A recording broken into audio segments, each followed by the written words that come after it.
नमस्कार, मैं हूं हरीश गौड़। स्वागत है आप सबका। आप देख रहे हैं आपका अपना पसंदीदा show fit and fine, healthy body, healthy mind and happy life.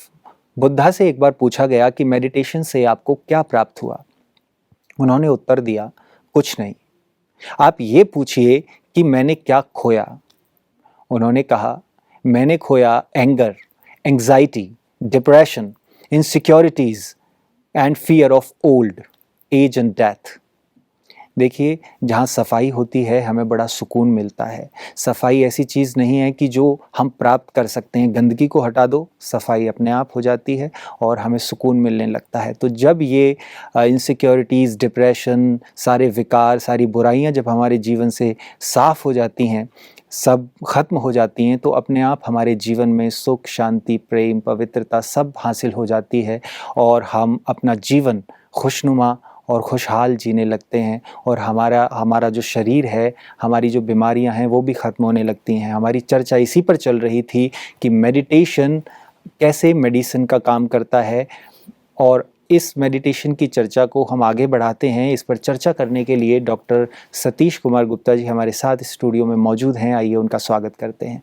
Doctor साहब, आपका स्वागत है हमारे इस शो में। नमस्कार जी। डॉक्टर साहब, हमारी बात चल रही थी मेडिटेशन एज मेडिसिन की, कि मेडिटेशन कैसे मेडिसिन का काम करती है और हमारी बीमारियों को, तमाम बीमारियों को ठीक करती है।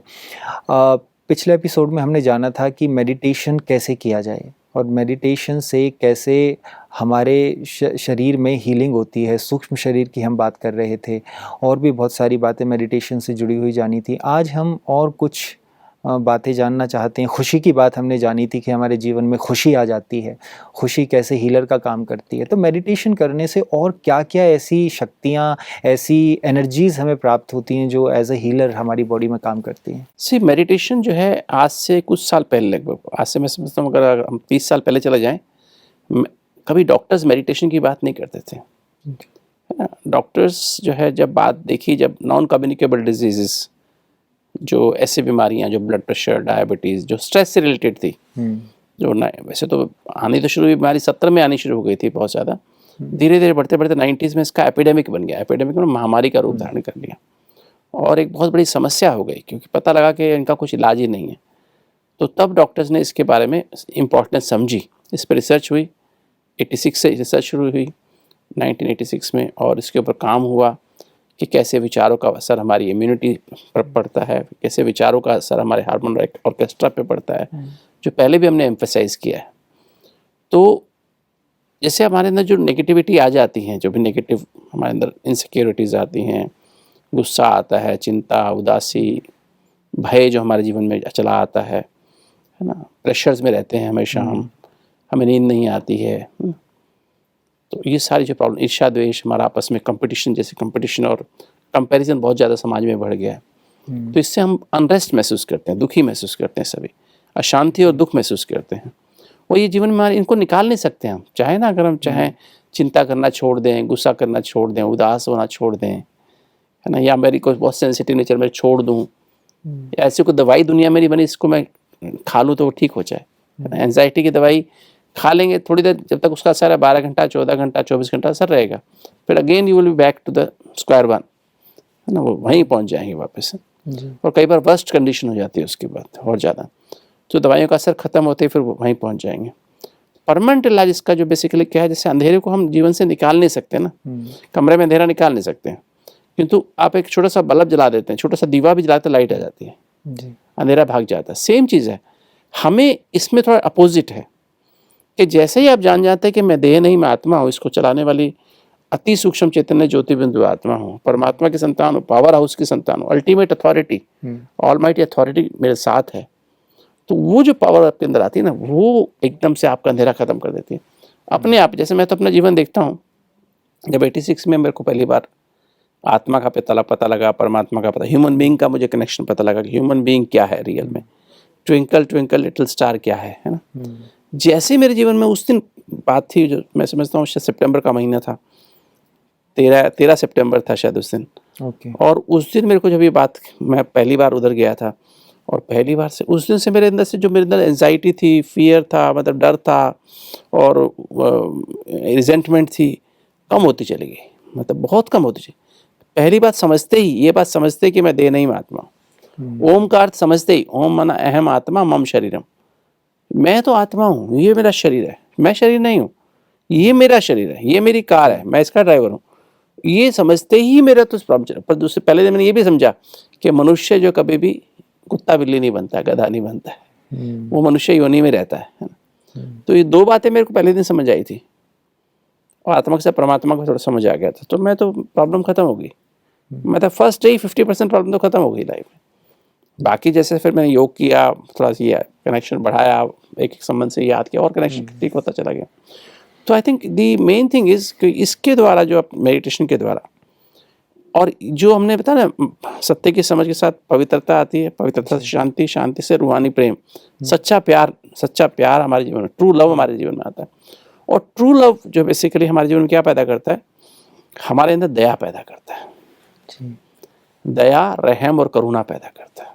इससे हमारी देखने में दया, रहम और करुणा, कहते हैं दया धर्म का मूल है, पाप मूल अभिमान, है ना। तो ये जो दया जब हमारे जीवन में आती है, हम सबको उनके जिस जो भी रोल है जिसका, उसको उसके साथ एक्सेप्ट करना शुरू कर देते हैं, बिना किसी शर्त के और सम्मान के साथ। इसी को दया कहते हैं। दया लोग दूसरों पे तो दिखा देते हैं, रोड सहारे कोई भिखारी है और भी कोई इंसान है, दुख में देखते हैं, दया आ जाती है, हाय कितना दुखी है, और अपनों के साथ झगड़ते हैं। एक्चुअली क्या माता पिता को स्पेशली क्या एक्सपेक्टेशन होती है बच्चों से, कि उनको उस रूप में देखना चाहते हैं, वो उस ढंग से नहीं चलते तो उनको डांटते हैं, झगड़ते हैं। वो एक्चुअली क्या एक्सपेक्टेशन रखते हैं, वो एक्सपेक्टेशन नहीं रखनी चाहिए। क्योंकि ये हमें ये समझ आती है सेंसिटिव नेचर हमारी क्यों बनती है। झगड़ने का अर्थ है कि हम सेंसिटिव बन गए, इमोशनल हो गए उस बारे में, उससे हमारी अटैचमेंट हो गई। और जहाँ अटैचमेंट है, सेंसिटिव नेचर है, एक्सपेक्टेशंस हैं, वहाँ दुख होता है जी। क्योंकि हम एक्सपेक्टेशन किसी से रख ही नहीं सकते हैं, चाहे वो मेरा कोई भी हो, माता पिता हो, चाहे भाई बहन हो, चाहे पति पत्नी हो, चाहे बच्चे हों, चाहे दोस्त हों, चाहे ऑफिस में हमारे कोलीग्स हों या हमारे कस्टमर्स हों। हम किसी के लिए हमने कितना भी अच्छा किया हो, नॉर्मली क्या होता है, हम किसी के लिए बहुत अच्छा करते हैं तो हम एक्सपेक्टेशन रखते हैं उससे। यही होता है जीवन में जी। तो ये एक्सपेक्टेशन रखने से क्या होता है कि क्योंकि एक्सपेक्टेशन रख ही नहीं सकते हैं, क्योंकि हम हर आत्मा का अपना अपना रोल है। चाहे कोई मेरा कितना भी क्लोज संबंधी क्यों ना हो, और वो आत्मा अपने कर्मों के हिसाब किताब मुझसे बिहेव करने वाली। मेरे कर्मों के हिसाब, मैंने जो कर्म किए पिछले जन्मों में या इस जन्म में, उसके अनुसार मुझे बिहेव करने वाली। मैं करके भूल गया हूँ, हो सकता है कि तो जिसके साथ करते हैं वो भूलता नहीं है। मुझे तो एक्सेप्ट करना पड़ेगा ना कि मेरा इस आत्मा से अकाउंट है, देने का अकाउंट है। लेना मुझे कुछ नहीं है, देना ही देना है। कोई मेरे इंसल्ट करे, हम उससे कभी तो इसको महसूस होगा, कभी तो मेरे को रोज अब्यूज करते हैं, कभी तो इसको महसूस हो। एक्सपेक्ट करते दुखी होते रहते हैं अंदर से जी। तो एक्सपेक्टेशन, तो उससे फिर डिप्रेशन होता है। इसलिए एक्सेप्ट करना सीखो, ये हमें सिखाता है, ये सत्य की समझ हमें सिखाती है कि हमें एक्सपेक्ट, इससे हमारी खुशी गायब हो जाती है। जैसे बताया ना, तो दया, रहम और करुणा ये हमारे इम्यून सिस्टम को बहुत एम्पावर कर देता है। यूएस में कोई है जो जहाँ पर मतलब लास्ट स्टेज में पेशेंट्स होते हैं कैंसर के जी। कि लास्ट स्टेज में किडनी डिजीज के पेशेंट्स होते हैं, जिनकी किडनी लगभग ख़त्म हो चुकी होती है, डायलिसिस वगैरह फेल हो चुका होता है, उससे भी इम्प्रूवमेंट नहीं हो रही होती है। तो वो ऐसे कुछ विदेशों में सेंटर्स बने हुए हैं जहाँ एंड स्टेज डिजीज़ का इलाज सिर्फ पिलेटिव पता होता है, मरने वाले उन सबको मेडिटेशन करना सिखाते हैं। और देखने में आया कि जो मतलब ला इलाज थी बीमारी, मरने वाले थे, उसमें से जब सबको मेडिटेशन करना सिखाया गया 169 पेशेंट्स में से, तो उसमें देखा गया कि उनके में से मतलब अगेंस्ट द एक्सपेक्टेशन ये था सब मरने वाले हैं, किंतु उसमें से लगभग 52% पेशेंट ठीक हो गए। दे केम आउट, ना, वो ठीक हो गए, दे बिकेम नॉर्मल। ये बहुत मतलब एक बहुत आश्चर्यजनक घटना थी, है ना। तब से फिर ये इन जितने भी सेंटर्स है, पैलिएटिव केयर सेंटर्स यूएस में स्पेशली, सबको मेडिटेशन इज़ अ मस्ट, कि मेडिटेशन सबको कराया जाता है। तो उससे बड़े अच्छे रिजल्ट्स आते हैं, क्योंकि इम्यूनिटी सिस्टम स्ट्रांग हो जाता है। इन्फेक्शन हो या कैंसर हो, उसमें भी रेमिशन होना शुरू हो जाता है और पेशेंट इंप्रूव हो जाते हैं, बाहर आ जाते हैं, ठीक हो जाते हैं, है ना। तो ये मतलब एक अनएक्सपेक्टेड रिजल्ट था। तो आई थिंक मैं समझता हूँ कि जो 7 एनर्जीज हैं आत्मा की, ये अपने आप में एक मेडिसिन है ना, तो जब दया रहम करुणा से खुशी पैदा हो, दुआएं मिलती हैं। दुआएं मिलेंगी नहीं मिलेंगी? जब हम किसी को रहम करते हैं, उस पर दया करते हैं, उसकी मदद करते हैं, आउट ऑफ द वे जाके मदद करते हैं, चाहे हम डॉक्टर हैं, चाहे कोई भी, चाहे डॉक्टर जरूरी नहीं, नर्स हो, हेल्थ केयर वर्कर हो, या कोई आम आदमी भी हो, तो हम जब उस पर रियल में हम उसको समझते हैं, हेल्प करते हैं, तो हमारे अंदर दुआएं हमें मिलती हैं। जैसे हमने बात की ना, कोई भी विचार हम बार बार करते हैं, गहराई से करते हैं, तो वो भावना में बदल जाता है। कई बार क्या होता है, हम किसी के लिए बहुत अच्छा करते हैं लेकिन वो फिर भी हमारे लिए गलत सोचता है। क्या ऐसी स्थिति में भी दुआएं मिलती हैं? कई बार ऐसा होता है, वही बताया, कर्मों की फिलॉसफी होती है ना, कर्मों का हिसाब किताब है ना। कई बार ऐसा होता है हम किसी के लिए बहुत अच्छा करें, जैसे पेरेंट्स होते हैं, जैसे मैं बार बार पेरेंट्स की बात कर रहा हूँ, पेरेंट्स बच्चे के लिए अच्छा करते हैं, है ना। यूजुअली कोई भी माता पिता ऐसे नहीं होते जो अपने बच्चे के लिए अच्छा ना करें। दिन रात उनके सपने में भी अगर मेडिटेशन करते हैं, प्रार्थना करते हैं, वो अपने बच्चों के लिए 75% उनका पार्ट अपनी प्रार्थना का बच्चों के लिए होता है ना। और स्पेशली उस बच्चे के लिए जो थोड़ा कमज़ोर है, प्रॉपरली अर्न नहीं करता है, या कुछ प्रॉपर ढंग से किसी रूप में भी कमज़ोर है, पढ़ाई में कमज़ोर है, उसकी अर्निंग कम है, व्हाटएवर, कहीं समस्या है परिवार में, उसके परिवार में समस्या है, पति पत्नी की बनती नहीं है, हमारा बच्चा है, शादी हो गई, या कोई गंदी आदत उसे पड़ गई, स्मोकिंग करने की, शराब पीने की, तो ज़्यादातर मैंने देखा पेरेंट्स का, जो मैंने देखा, जो मैंने लोगों की हिस्ट्री ली है, समझा है, उनका ज़्यादातर पार्ट जो है लाइफ का, उसको ही ब्लेसिंग्स देने में जाता है, उनके लिए दुआएं करने में जाता है। तो माता पिता जो है, कई बार बच्चे जो होते हैं, बच्चे क्योंकि वो उनके संस्कार पड़ चुके होते हैं और माता पिता उनको रोकते हैं, तो बच्चे समझते नहीं, शायद ये मेरे मैं तो पूरी कोशिश कर रहा हूँ कि तो ये फिर भी मेरे को डांटते रहते हैं जी। तो I think it's more like that, इस तरह का। और कई बार ऐसा भी होता है कि कई बार हमारी आदतें इतनी ख़राब हो जाती हैं कि हमें कितना भी समझाएं तो हमें उस समझ नहीं आती है, जिससे कई बार परमात्मा कहते हैं पत्थर बुद्धि बन जाते हैं। हम कहते हैं ना, हमारी जो शास्त्रों में आता है, माइथोलॉजी में आता है, ये पत्थर हो गया, पत्थर का बन गया। पत्थर माना उसको कोई ऐसा नहीं कि वो आदमी को पत्थर का बन जाता है। कोई आदमी से पत्थर का, इंसान को पत्थर का बन सकता है क्या रियल लाइफ में? इट्स नॉट पॉसिबल ना, मेडिकली भी पॉसिबल है ही नहीं कि कोई आदमी महिला जैसे पत्थर की बन गई।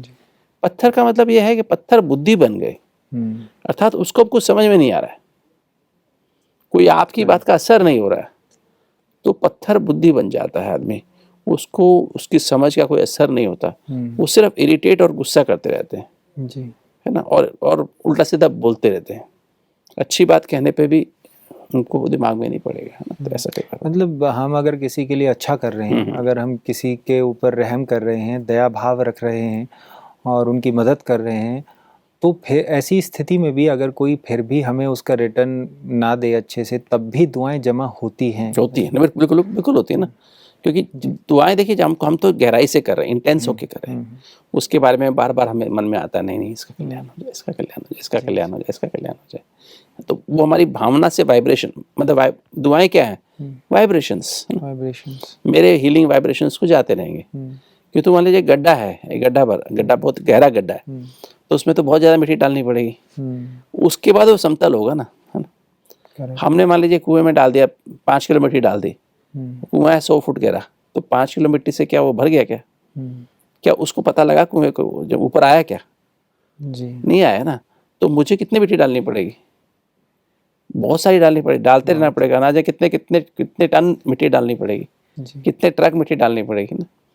तो ऐसे ही है कि हम कई बार हम सोचते हैं हमने तो बहुत कर लिया, फिर भी ये सामने वाला जवाब नहीं दे रहा, फिर भी हमें हमारी इंसल्ट कर रहा है। नहीं, आप करते रहिए। और ये देखा है मैंने कि नहीं, जब हम करते हैं ना, तो हमारे अंदर सहन करने की और समाने की शक्ति आ जाती है, परमात्मा से हमको करंट मिलती है, और परमात्मा से वो एनर्जी मिलती है, सहन शक्ति मिलती है, समाने की शक्ति मिलती है। तो हमने देखा है वो बल्कि और ही उमंग उत्साह अच्छा रहता है जी। कोई हमें ये कई बार हमें फीलिंग में नहीं आती कि हम एक्सपेक्ट करना ही छोड़ देते हैं, हम सिर्फ करते रहते हैं। बाकी जो आप कर रहे हैं, जो भी आप कर्म करते हैं, उसका रिटर्न आपको मिलता ही है, चाहे वो इंसान ना दे, लेकिन वो जो हम कल भी बात कर रहे थे, every action has its own equal and opposite reaction. तो अगर आप किसी के बारे में अच्छा सोच रहे हैं तो आपके साथ अच्छा होगा ही होगा, हो सकता है आप चाहे वो करे या ना करे। हो सकता है पिछले जन्म का अकाउंट अटेंड कर रहे हैं, अकाउंट क्लियर कर रहे हैं जी। जैसे बैंक का आपने लोन लिया हुआ है 50 लाख, तो आप ये सोचे कि आपने बैंक पे में 2000 रुपये जमा करा दिए, तो लोन तो बाकी है ना, करेक्ट। तो लोन तो देना ही पड़ेगा ना। हाँ, 50 लाख पूरे होने के बाद जो देंगे ना, उसका ब्याज लगना शुरू हो जाएगा ना आपको, फिर वो आपको मिलेगा ना। कि तो एक बार हमें नहीं पता होता कि हमारा लोन बाकी है, और हम एक्सपेक्ट करना शुरू कर देते हैं कि अभी इतना मुझे रिटर्न मिलनी चाहिए। तो पहले लोन तो पूरा करो ना। ईएमआई तो आप ईएमआई के रूप में दे रहे हो ना। तो ईएमआई देने वाला ये एक्सपेक्ट नहीं करता कि मैं बैंक से पैसे निकाल लूँ, कि आपके पैसे तो आपको देने हैं, लेने नहीं है बैंक से। ऐसे कई बार हमारा जो है, जो हम सेवा करते हैं ना, कई बार ईएमआई के रूप में एक्चुअली हम बैंक का जो अकाउंट क्लियर कर रहे होते हैं। ये कर्मों की बहुत घुइया फिलॉसफी है, गहराई से। कई बार इसलिए इंसान समझ नहीं पाता है, थक जाता है। कि तो परमात्मा का ये ज्ञान जितना गहराई में हम जाते हैं, रोज हम परमात्मा हवा के मुरली सुनते हैं, गहराई से समझते हैं, तो हमें डेली इसकी नरिशमेंट मिलती है। इसलिए कहते हैं पढ़ाई जो है ना सबसे इम्पोर्टेंट है। ये डेली की, ये नहीं कि एक बार हमने कोर्स कर लिया, 3 दिन का कोर्स है, 7 दिन का हमने कोर्स कर लिया, आत्मा परमात्मा कनेक्शन संबंध और ड्रामा सृष्टि के आदि मध्यांत का ज्ञान समझ लिया, वो काफ़ी, वो तो ठीक है, हमने बेसिक, जैसे हमने कुछ बेसिक हमने कोर्स कर लिया, विधि जान ली, कि तो उसकी फिर डेली अपडेशन चाहिए।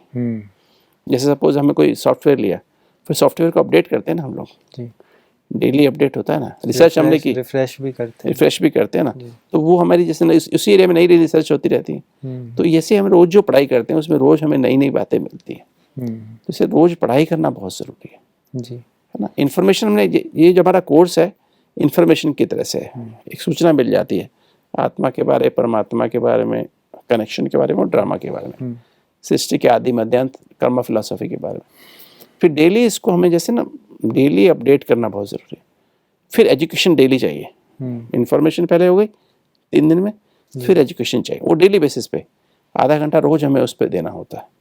रोज सुबह सुबह हम नहा धो करके उसको सुनते हैं, उसका माँ वाक्य को सुनते हैं, पढ़ते हैं, और उसके बाद सारा दिन उसका मनन चिंतन हमारे बुद्धि में रहता है, नए पॉइंट्स रहते हैं ना।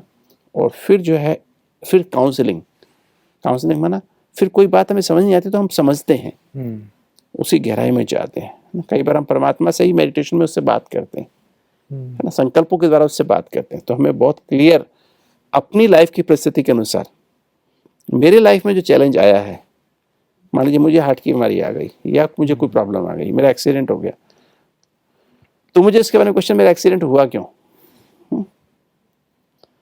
तो वो जो है क्वेश्चन जो है ना, मतलब उसका जब हम काउंसलिंग करते हैं ना, तो हमें समझ में आता है इसलिए ऐसा हो गया, मुझे हार्ट की आर्टरीज क्यों, मुझे हार्ट अटैक क्यों आ गया। जब उसको हम क्वेश्चन करते हैं ना परमात्मा, बाबा मैं तो परमात्मा से हम बात करते हैं, मैं तो ऐसा किया, मैंने तो किसको हेल्प नहीं किया, ये तो नहीं किया, अंदर से तुरंत रियलाइज हो जाता है मैंने देखो ये गलत किया, मैं बचपन से मुझे गलत खाने की आदत थी, ये गलत खाने की आदत थी, मुझे ये गलत मैंने किया, ये उसका फल है, ये मैंने वो अंदर रिजेंटमेंट रखी, उसके मैं हमेशा जल्दीबाजी में रहता हूँ, मैं हमेशा चिंता करता हूँ, मैं हमेशा गुस्सा करता हूँ, थोड़ा शॉर्ट टेम्पर्ड हो गया हूँ, मैं बात में से फील कर लेता हूँ, अपने मन की बातें टेंशन्स को वेंटिलेट नहीं करता, किसको बताता नहीं हूँ। तो अंदर से कारण रियलाइज हो जाएंगे जी, समझ आ जाएगी। तो ये इंफॉर्मेशन एजुकेशन काउंसलिंग हर स्टेप पे आवश्यक है जी। तो ये I think is a process of change which has to go systematically, है ना।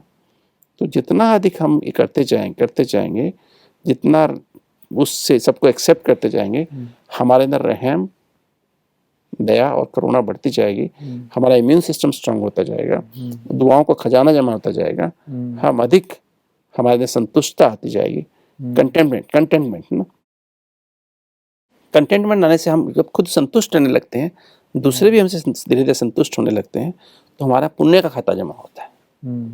और जब पुण्य खाता जमा होता है तो फिर हम निस्वार्थ सेवा कर पाते हैं। निस्वार्थ माना सेल्फलेस सर्विस कर पाते हैं, इच्छाएं कम हो जाएंगी। तो फिर हम क्या करते हैं, परमात्मा के मन बुद्धि से, इसी मन बुद्धि के साथ हमारे मन में दुनियावी विचार ना आके हमारे मन में जो सत्य विचार आने लगते हैं, जो हमने परमात्मा के महावाक्य मुरली में पढ़े, सुबह सुबह बुद्धि में वरदान जो मिलता है, ब्लेसिंग मिलती है, स्लोगन जो मिलता है, बुद्धि में बार बार अपने आप ही घूमने, मुरली अंदर बजने लगती है ऑटोमेटिक। और बजने से क्या होता है, हमारे अंदर वो करंट फील होती है, अच्छे पॉजिटिव विचार, अपने आप एंडोर्फिन निकलने लगते हैं, अंदर की जो मॉर्फिन निकलने लगती है, हमारा पैरासिम्पैथिक सिस्टम एक्टिव होने लगता है, उससे हार्ट रेट बीपी कम होने लगता है, फीलिंग ऑफ वेलबींग आती है, हैप्पीनेस आती है, अंदर से ऐसे हार्मोन जो निकले, एंडोर्फिन निकले, एनकाफिलिन निकले, है ना, DHA निकलता है, तो क्या होता है हमारे अंदर, हम अंदर से खुशी, अतीन्द्रिय सुख, हम जैसे मॉर्फिन खाने के बाद क्या होता है, आदमी देहभान भूल जाता है ना, तो उसको बहुत अच्छी फीलिंग होती है, पावर भी अंदर महसूस होती है। सेम चीज एंडोर्फिन से आपके अंदर अतीन्द्रिय सुख, अतीन्द्रिय सुख माना इंद्रियों से ऊपर का सुख, देखने का सुख नहीं, सुनने का, बोलने खाने का सुख नहीं, छूने का सुख नहीं, इन इंद्रियों से ऊपर का सुख, आत्मा परमात्मा के मिलन का सुख, अमरता का सुख, beyond death, going beyond death, मतलब going beyond fear of death, age, है ना, डिजीज, उससे ऊपर चले जाते हैं। वो जो फीलिंग है ना आपके अंदर, वो हील करती है। और उससे आपके अंदर जो आपका लीवर है ना, जो बॉडी को डिटॉक्सिफाई करता है, टॉक्सिन्स को, हमारे पूरी आंतों में जो इन्फेक्शन, जो भी कीटाणु जाते हैं उसको क्या करता है, उसको वो अंदर से एब्जॉर्ब करता है, बाहर, उसको बाहर निकाल देता है, खून में नहीं जाने देता है, तो वो हमारा लीवर स्ट्रांग हो जाता है और खाने का एब्जॉर्प्शन अच्छा हो जाता है। तो सारा कनेक्शन, इसलिए कहते हैं खुशी जैसी खुराक नहीं। तो ये सारी क्वालिटीज अपने आप ही अंदर डेवलप होती जाती हैं और हमारे जो ना, मतलब हेल्थ जिसे कहते हैं सही मायने में, सारा अपने आप ही इम्प्रूवमेंट, शारीरिक इम्प्रूवमेंट भी जी और मानसिक इम्प्रूवमेंट भी होने लगता है। डॉक्टर साहब, अभी वक्त हो गया है fit and fine tip of the day का। अगर आप किसी भी तरह की गैस्ट्रोइंटेस्टाइनल सिस्टम की बीमारी से ग्रसित हैं, अर्थात आपको एसिडिटी ज़्यादा है, आपके पेट में अल्सर हैं, या एसिड ऊपर चढ़ता है, खाने की नाली में चढ़ता है ना, या आपके पेट में इरिटेबल बाउल सिंड्रोम की बीमारी, आंतों में आपके हमेशा दर्द होता रहता है, अल्सरेटिव कोलाइटिस, आंतों में छाले पड़ गए हैं, अल्सर बन गए हैं, लैट्रिन में ब्लड आता है, या आपको कब्जी रहती है, या आपका खाना हजम नहीं होता है, गैस बहुत बनती है ना, या आपका लीवर प्रॉपरली काम नहीं करता, भूख प्रॉपर नहीं लगती है आपको, है ना, या आपको शरीर में ईचिंग होती रहती है, खारिश होती रहती है ना, दांत जैसे पड़ जाते हैं, आपके इम्यून सिस्टम की आपकी IG लेवल बढ़ जाते हैं ब्लड टेस्ट कराने पर। तो दोस्तों आप याद रखिए, इसका मतलब कि आपके अंदर अतीन्द्रिय सुख की कमी है, आपको खुशी नहीं है आपके जीवन में, आप सेंसिटिव हैं, आप इमोशनल हैं, आप थोड़ी थोड़ी बात फील करते हैं, आप बहुत एक्सपेक्टेशन रखते हैं अपने संबंधियों से, अपने बच्चों से, अपने पति से या पत्नी से या माता पिता या भाई बहनों से। तो इसके कारण से आपकी खुशी गायब हो जाती है। हमारी जो पूरी आंतों में एक सिस्टम होता है, इसको हम कहते हैं, जो आंतों का सिस्टम पूरी आंत में चलता है, उसको 2 वायर होती है करंट की जो दिमाग से चलती हैं, एक मीजनर प्लेक्सस और ऑर्बेक्स प्लेक्सस। इनके बराबर हार्मनी से ही हमारा शरीर में हमारी आंतें मूवमेंट करती हैं और खाने को नीचे पचा करके नीचे तक ले जाती हैं। अगर ये आप सेंसिटिव हैं, इमोशनल हैं, अपने रिजेंटमेंट रखते हैं, अपने मन की बातें शेयर नहीं कर पाते हैं, तो इनके अंदर इम्बैलेंस हो जाता है, जिससे हमारी आंतें ठीक से मूव नहीं करती हैं और तब हमारे अंदर खाना सड़ता रहता है, गैस बनती रहती है ना, और पेट ढंग से साफ़ नहीं होता, या फिर बार बार आपको जाना पड़ता है, या आंतों में अल्सर हो जाते हैं, पेट में अल्सर हो जाते हैं।